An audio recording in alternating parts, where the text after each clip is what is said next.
I'm your host, Jean Bailey Roborn, and I'm here with Doug Brinker at the 2013 Toastmasters International Convention in Cincinnati, Ohio.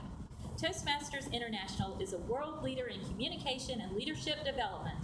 Doug is a contributor to Heart of a Toastmaster, an inspirational collection of heartfelt messages by, for, and about members of Toastmasters International. Welcome, Doug, to Celebrate Life.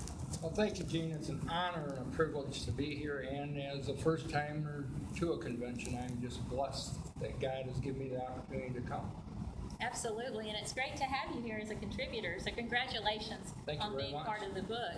Now, today we're talking about the inspirational collection of true stories that's for, by, and about Toastmasters. How do you feel about having your chapter included in Heart of a Toastmaster?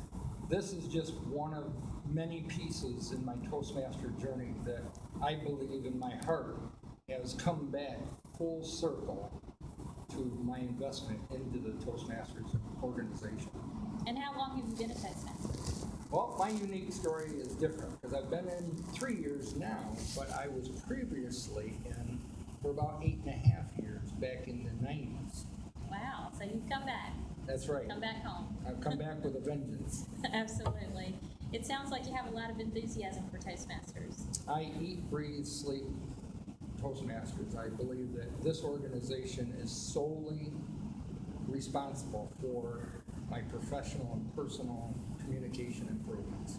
So you've definitely seen yourself grow over your Toastmasters journey. Yes, so much. And that's part of what Heart of a Toastmasters is. It's a collection of stories that will inspire others, as we've been inspired by others and by other Toastmasters and our own Toastmasters journey. So today it's really exciting because here we are at the Duke Energy Center in Cincinnati, Ohio, and we've had the book release, book signings are coming up, and we'll have a reception just for contributors later. How do you feel about being a part of all of this right here? This is absolutely priceless. No, not in my wildest imagination of anything I've been involved with the exception to the piece that I'm going to share in a few minutes. Nothing has been so priceless as coming in and experiencing the whole buzz of the book opening and the opportunity to be in the bookstore and see hundreds of Toastmasters from all over our globe purchasing the book, sharing the opportunity, sharing just a little segment of my story that's in the book. And I know you shared with me just a few moments ago how you've been helping out in the bookstore to promote the book and with Cheryl Roush, the author of the book. So tell me what that experience has been like. You've seen all these people come in, and just to know that you're part of this. It's like, you know, when you're a childhood, when you have childhood icons that you appreciate and learn and grow from. And just in the short time that I've had the conversations with Cheryl, both through social media and through the telephone, I believe solely in my heart that she is an absolute tributed asset, not only to Toastmasters, but to individuals like myself. Absolutely. We have this opportunity because she got the ball rolling. That's right. And she has so much energy, it's amazing. I know, it's like when I first met her on the phone and spoke with her, it was like she had drank several pots of coffee before she started talking to me. And that's what I would like to get. That's where my goals are someday with this organization, to be that ball of fire that truly inspires others to get out of their comfort zone and get over that fear of public speaking in front of the audience. Absolutely. And I love the fact that this isn't just her baby. She's sharing it with all of us. That's right. And she's really drawn us in and celebrated our success, even more so than her own. And she really cares. You know, I believe that God has always shared with all of us, whether you're a believer or not, to really discover your gifts.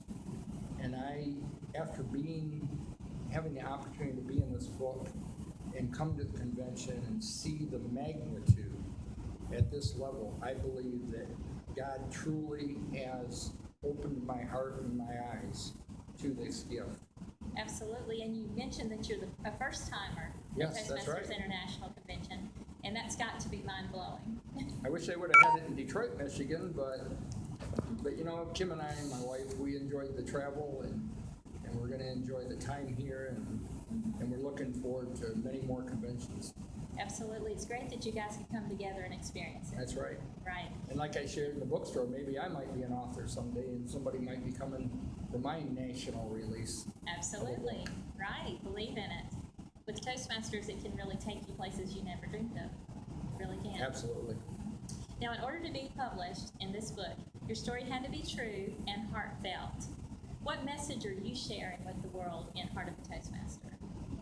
I'm sharing how this individual, as a shy introvert so many years ago, took the opportunity to join an organization and allow myself to grow through the organization, only to help me in another organization, the Michigan JCs, which I was part of for 11 years, and capture a state Speak Up competition. So you can see how what you learned within Toastmasters can easily translate outside of Toastmasters. Absolutely.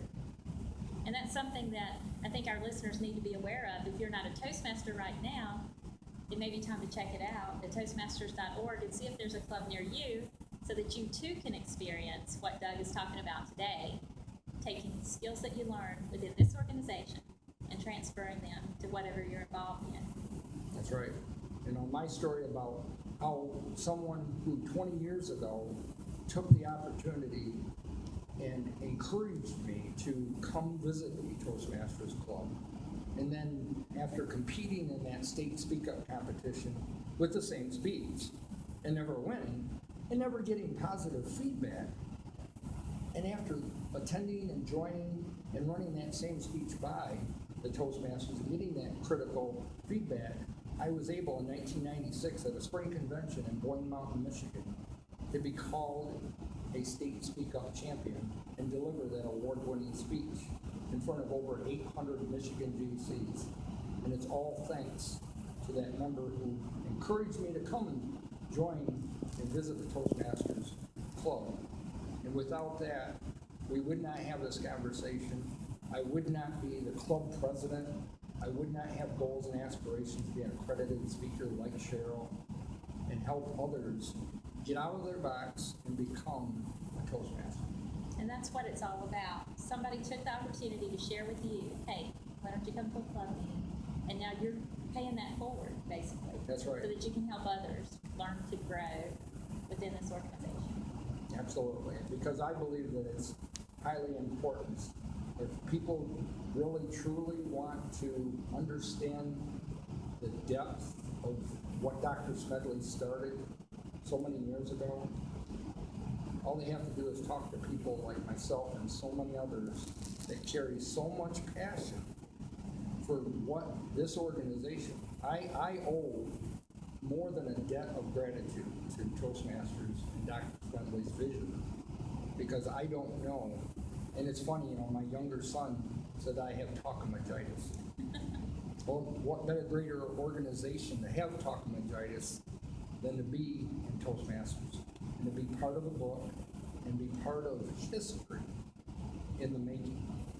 Sounds great. And I look forward to seeing you at the reception later, you and your lovely wife. And I thank you for taking time out to come and interview. Thank you very much for having me.